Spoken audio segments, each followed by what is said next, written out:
she shared a word to us. Uh, Story, no? Ito rin po ang part ng na-learn namin this week. So, ayan po, bigay ko po yung time kay Carla. Ayan. So, magandang gabi po sa ating lahat. Nakapag-dinner na po ba lahat? Yan. Taas po kamay. Nakapag-dinner na po. Yan, mga nakapag-dinner. Lahat. Ay, si Godoy, si Pastor. Ayan. Di Yan. So, pa. di pa si Tito Joven sa iyo. Nakadiet pa ako, Ate Carla. Nakadiet pa. Wow. Ayan. Kaya hindi po kumakain ng dinner po. Intermittent fasting, Godoy. Yes po. Yan. So, yes po, yes. ayan, Godoy, yun. So, yun po. So, sa gabing ito po, no, meron po akong gustong i-share sa inyo na kwento. And actually, dami kong na-realize sa kwento na to na parang ang dami pa pala pong kailangan talagang makinig ng mabuting balita. So, i-share ko po sa inyo itong kwento. So, nagpunta si Jesus sa lahat ng bayan at barangay doon. Nagturo siya sa mga synagogues nila at nag-preach ng mabuting balita tungkol sa kaharian. Pinagaling din niya ang mga sakit at karamdaman ng mga tao. Nang makita niya na maraming tao, naawa siya sa kanila. Kasi litong-lito sila at hindi nila alam ang gagawin. Para silang tupa na walang shepherd. Kaya sinabi niya sa disciples niya, napakaraming aanihin, pero konti lang ang mag-aani. Kaya mag-pray kayo sa may-ari ng harvest upang magpadala ng mag-aani. Ayan, yan po yung kwento. At uulitin ko po, no, para mas matandaan, tumatak po sa atin ang kwento. Ayan po. So, nagpunta si Jesus sa lahat ng bayan at barangay doon. Nagturo siya sa mga synagogues nila at nag-preach ng magandang balita tungkol sa kaharian. Nagpagaling din siya ng mga sakit at karamdaman ng mga tao. Nang makita niya na napakaraming tao, naawa siya.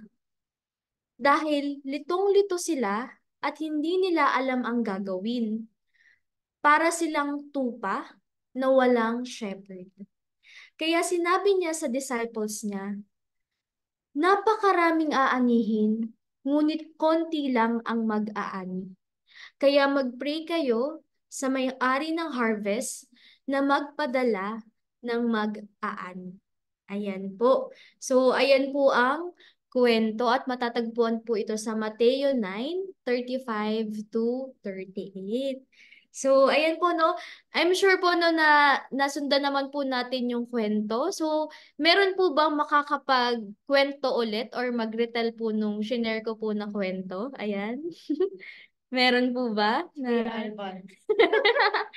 Ayan po. Sino po? Yung hindi po namin kasama dito sa Antipolo. May gusto pong mag-try na Ako po. ulit? Ayan, si Try ko Godoy. po. Okay, Godoy. So, yung kwento na ito ay si Jesus ay nag-walk kasama kanya mga disciples. Nung nakita niya ang mga tao ay siya ay naawa sa kanila sapagkat walang nag-guide sa kanila na isang tupa. Naglalakbay si Jesus sa mga barangay and to the towns at siya ay naawa sapagkat walang gumagabay sa kanila. Kaya sinabi niya sa kanyang mga disipulo, marami ang ani pero kaunti ang mag-aani. Manalangin kayo sa Panginoon ng ani upang siya ay magpadala pa ng mga mag-aani. Ayan. So, thank you so much, Yes. Godoy. Ang galing. Hindi ko memorize na talaga ito ni Godoy. Oo. So, baka meron pa pong Sakto gusto. lang po. Baka may ganyan. Bukod po kay Godoy na baka may gusto mag-try. Yan, pakitingin mo si Tito Jo. Yeah. Sino po? May gusto po pa mag-try? Medyo yung details mo nung sa akin, konti, kulang. Okay, pero ang galing ni Godoy yan. So, Sakto lang po. sige po, Thank you. ganito na pong gawin natin. So, okay lang po ba mag-unmute lahat or yung okay lang po unmute kasi i-walk through ko po kayo sa kwento. So ulitin natin siya and then fill in the blanks po tayo. Ayan, so unmute po tayo, no. So nagpunta si Jesus. Jesus. Jesus sa lahat ng bayan Bayan at barangay doon. barangay.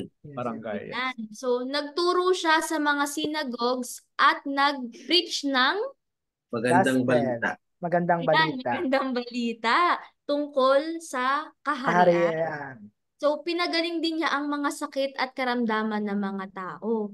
Mhm. So, nung nakita ni Jesus na napakaraming tao, ay, Nahabag. Naawa siya. yun, Naawa.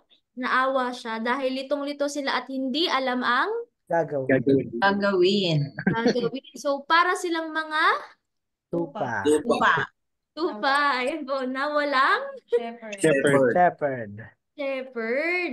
So, kaya sinabi niya sa kanyang Mga Disciple. disciples na maraming aanihin, pero konti ang Mag-aani.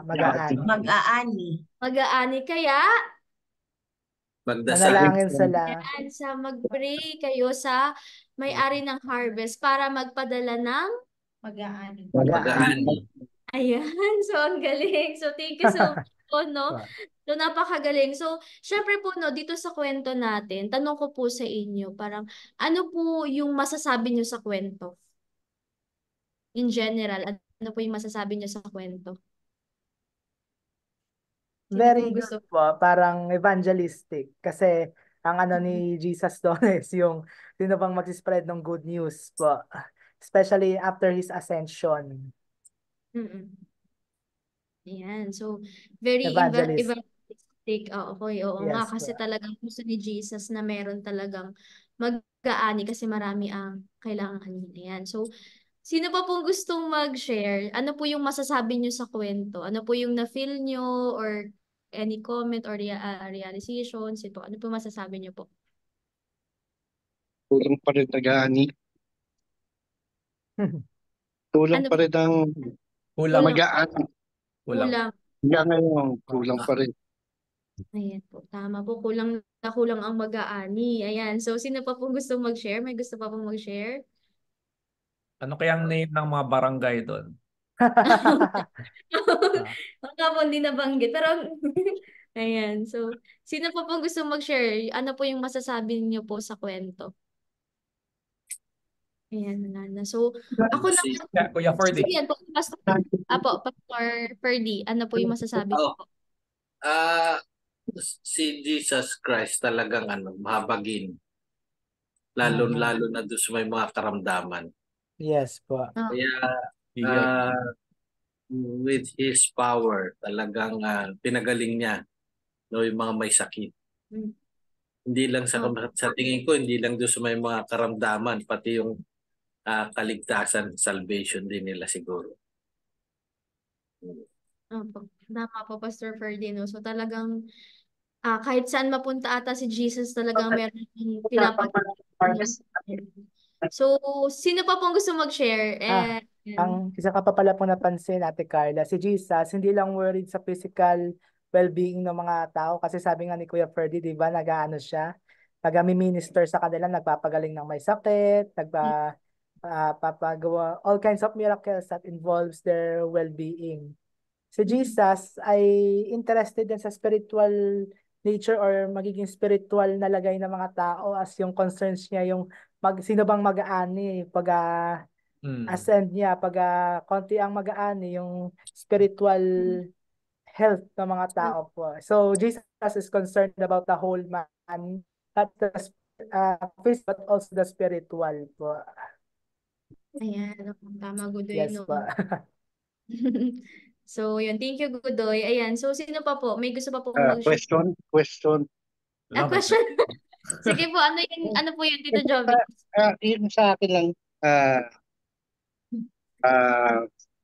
si Lord pa rin ba ang magpapadala, mag-bless na dumami ang harvest?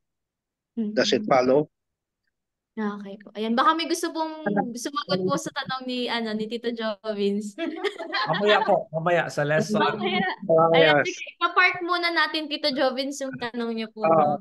Si Baka, Si baka Lord ba kasi, yung, kasi may 3 rounds po ito. So that's the first question. Baka sa third okay, okay, question, okay, okay, sorry, sorry. masasagot po. Pero Sorry, sorry. we'll keep that in mind. Sige. Sige. Okay, Tutuloy okay. na. park lang natin, Tito Jovins. Ayan. So ako naman po, no, so talagang namangha ako kay Jesus. Kasi sa kwento po, isinabi doon na pinunta niya lahat ng bayan at barangay. So imagine that time na wala pang sasakyan.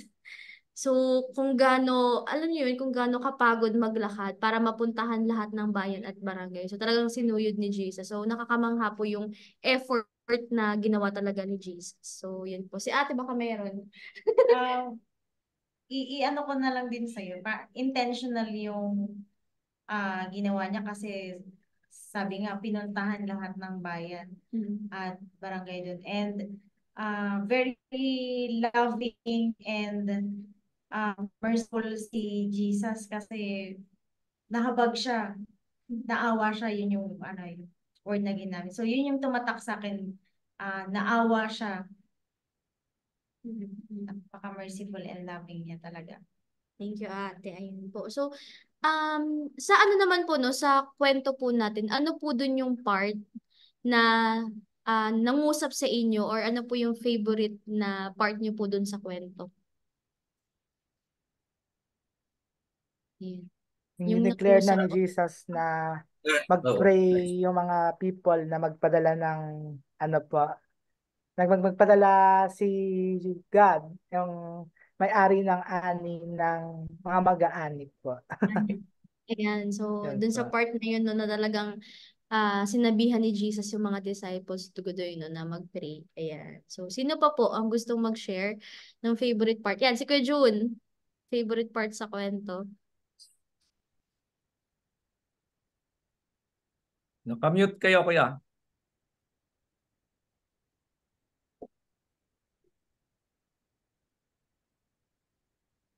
Oh, Ayan, okay. ayan. Sige. Ang na-share ko na rin to dun sa group namin nung nagdi-discuss yan. Napakita lang dyan, yung gusto ko lang i-point out na nandyan yung problem. The harvest is many, workers are few. That's yun yung nakitang problem ni Jesus Christ. Konti yung mag-harvest.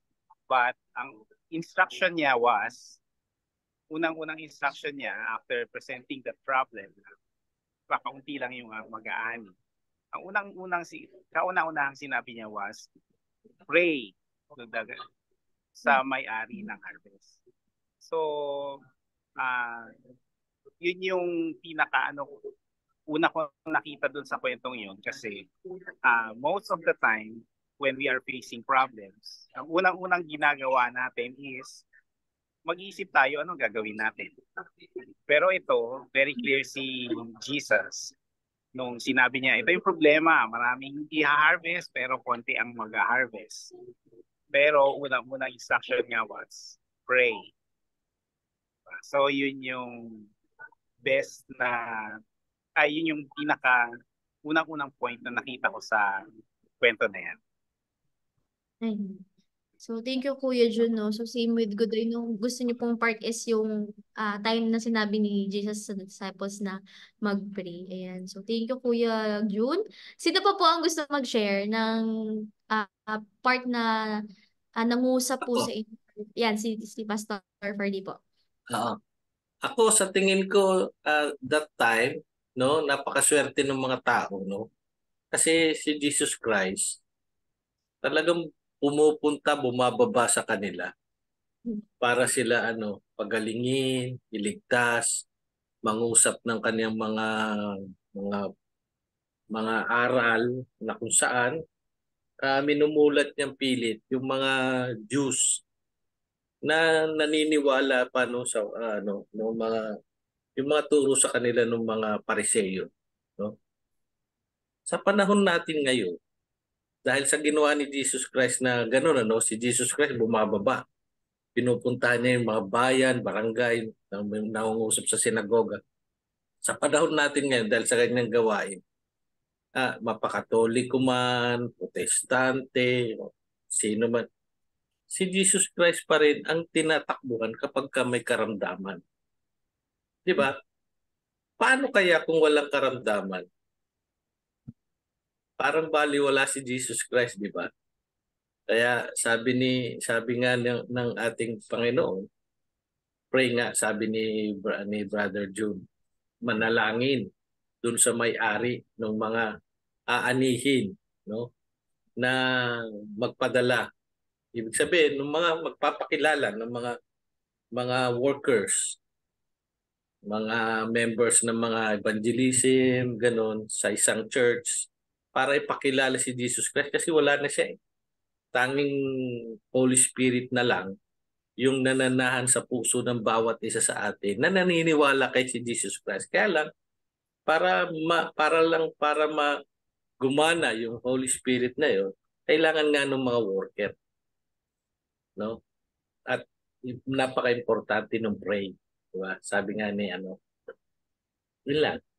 Ayan po, sige po. Ayan. Thank you so much po, Pastor Ferdy. So, same po, no, na dun sa part din po na, sinabi ni Jesus na mag-pray po. Ayan. So, sino pa po ang gustong mag-share ng favorite part po nila? Siguro ako na yung last. Ako yata yung hindi pa nag-share. Gusto ko yung last part. Maraming aanihin pero konti yung mag-aani, di ba? So, personal yun sa akin kasi part ba ako nung aani, mag-aani, or part ba ako ng aanihin? Di ba? So, it's a choice talaga. So, reminder lang siya na maraming ang mga tao na pwede pa nating ma-save.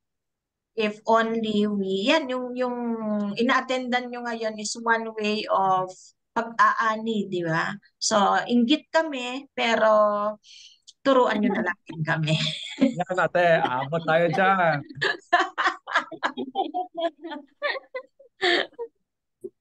Ayun. So, thank you so much po, Tita Mabel, no? So, ako rin naman po, no, favorite part ko din po actually yung sa dulo po, no? Talagang ni-remind tayo ni Jesus na kapag meron pong nakikita tayong problema, the first thing that we need to do talaga po is to pray before po tayo mag-isip ng mga solution. So, yun din po talaga yung part talaga na nag-speak po sa akin. And so, ang tanong ko naman po is, anong truth or katotohanan po yung tinuturo po sa inyo ng kwento? Ayan. So, anong truth? Sa tingin ko, ang katotohanan doon talaga si Jesus talaga yan. Talagang Jesus is our Lord, our Savior, no? And He is our God yesterday, today, and tomorrow. No? Maaring sa panahon ngayon, naiisip na lang natin ng Panginoon kapag tayo nasa alanganing sitwasyon. Kaya nga tayo sabi dito na litong-lito. Diba? Maaring nadatnan ni Jesus Christ ng panahon na yon, na yung mga tao nakaupo, nag-aantay ng kanilang, yung mga kasi typical doon sa kasi sa Middle East. Pag napunta ka sa rural area, talagang yung mga matatanda, mga tao, nakaupo lang sa isang tabi. Nag-aantay lang talaga sila. Ganon ang sitwasyon nila doon eh. Nag-aantay na lang kung mayroong dadaan. And then may mga tao talaga nag-aabot na lang ng pagkain o pera kung ano. No? Ang pinupunto ko is si Jesus Christ ay sadyang kumbaga sa alam niya yung alam niya yung sitwasyon ng bawat isa na kung saan dapat nating sundin lamang yung kanyang plano para sa atin. Hindi yung manalangin tayo ng plano natin ay pumaloob doon sa kanyang plano para sa atin. No? Kaya doon pa rin babagsak dito kasi pray eh. Opo. Yung dahil sa pag ni Jesus Christ talagang sabi ng Panginoon, manalangin. No? Whether tayo ay kabilang dun sa mag-harvest o tayo ay malamang nasa likod lang ng mag-harvest o tayo ay kumbaga sa isa rin tayo dun sa i-harvest. No? Kailangan lang tayo magdasal. At ipanalangin natin na kung saan, yun nga, sabi ko, yung mga plano natin, balakin natin sa ating buhay, ay umalign doon sa kanyang plano para sa atin. Para tayo sure na naka-align doon sa kanyang kagustuhan para sa atin. Lang.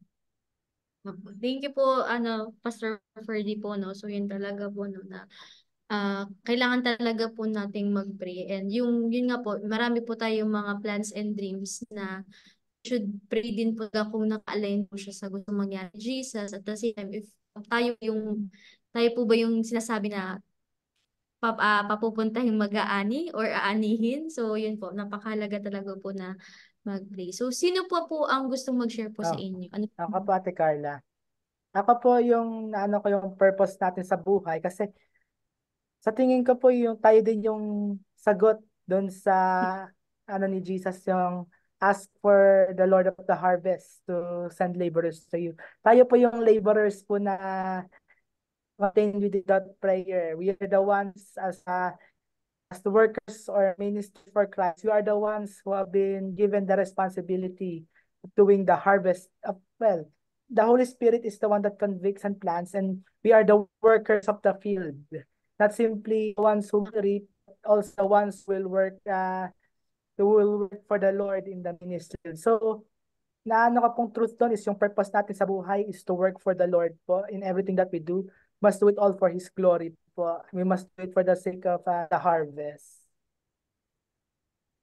Yun po yung lesson na ko po. Ayan, thank you, Godoy. No? So, yung purpose talaga natin na hindi lang tayo nandito, sir, yes, para gawin yung mga or ma-receive yung para maabot yung mga dreams natin. But then, God has given us a mission talaga, which is to spread His word, no? And makatulong talaga sa mga tao na litong-lito at hindi alam ang gagawin. So yun, thank you so much, Godo. And sino pa po ang gusto mag-share po sa inyo ng truth or katotohanan na tinuturo po sa inyo ng kwento?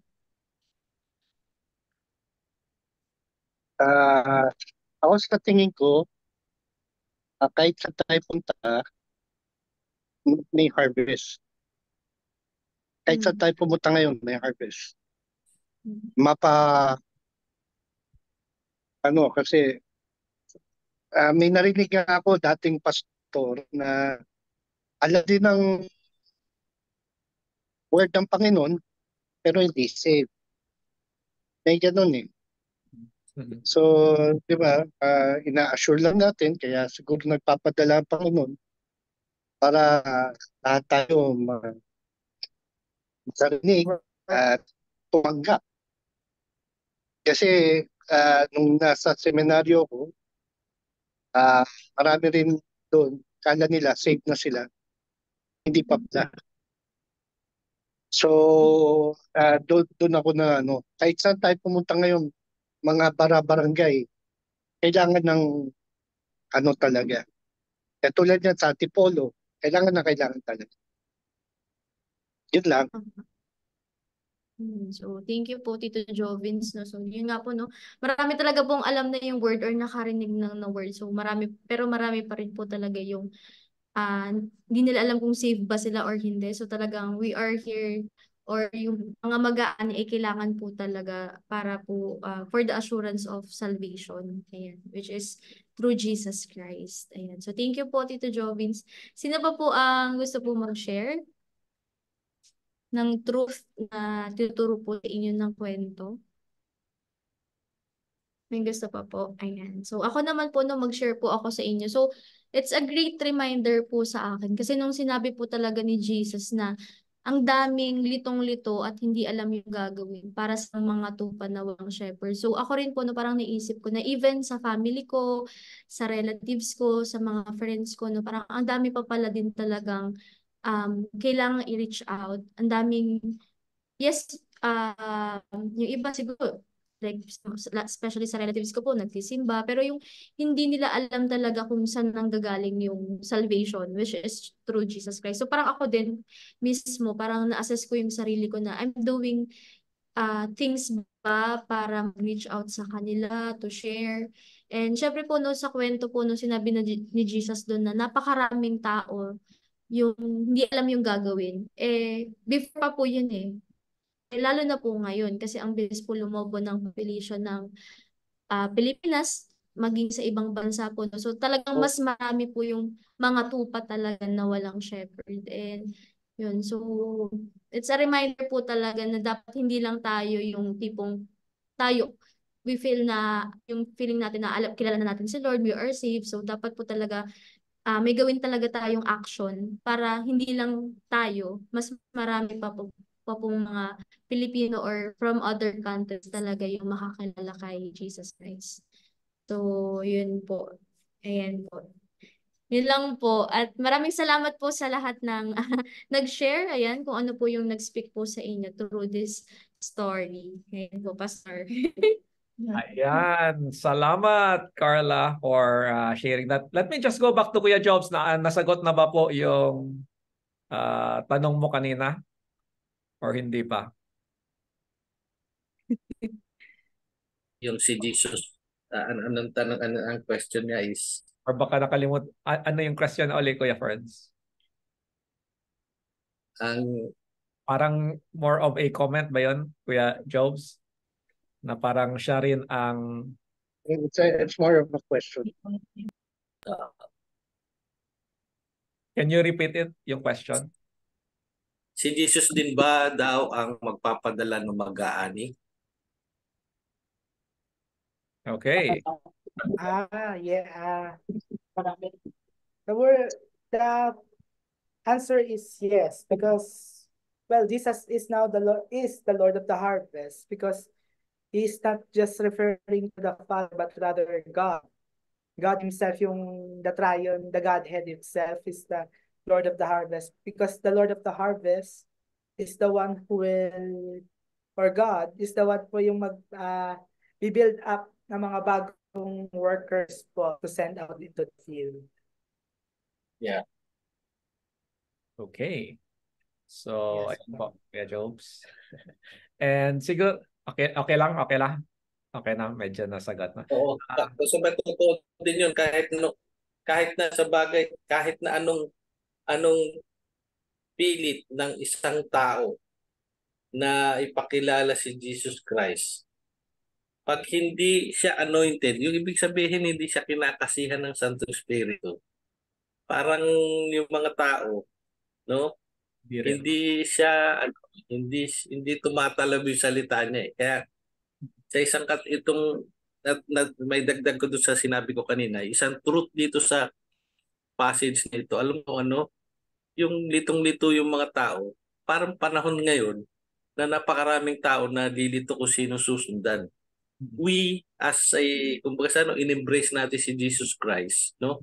We can act one as kumbaga sa pamamagitan ng ating pananalita, ng ating kilos.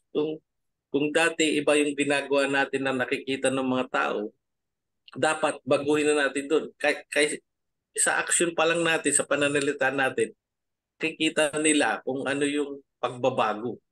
Okay. So, maaaring isa tayo sa pinadala ng Panginoon, yes, it's true. But kung kakasihan tayo ng Panginoon through His Holy Spirit, napakadali. Napakasarap. Hindi lang isang napakadali. Talagang dadali niya tayo doon sa mga tao na kung saan i-appreciate niya yung ginagawa natin. Okay. Salamat, Kuya Ferdy. And Ethel, can you share a little bit? Kasi I think this is linked doon sa prayer mo, di ba? Ito yung binigay na so if you can share that testimony sa mga nangyayari ngayon, kaya ba? Maingay dyan sa iyo. Maingay ba ang background namin? Okay lang. Hindi kami masyadong nagsasalita dito kasi maingay. Ganyan lang, ganyan lang. Share mo lang ng konti. Nung first quarter ng last year, 2023, after pa yun ng pandemic natin, no? Ang prayer namin ni Alban, Lord, ang dami namin gustong gawin sa church. Pero wala naman kaming worker. Ang sabi ng Panginoon, ito yung word na sagot niya.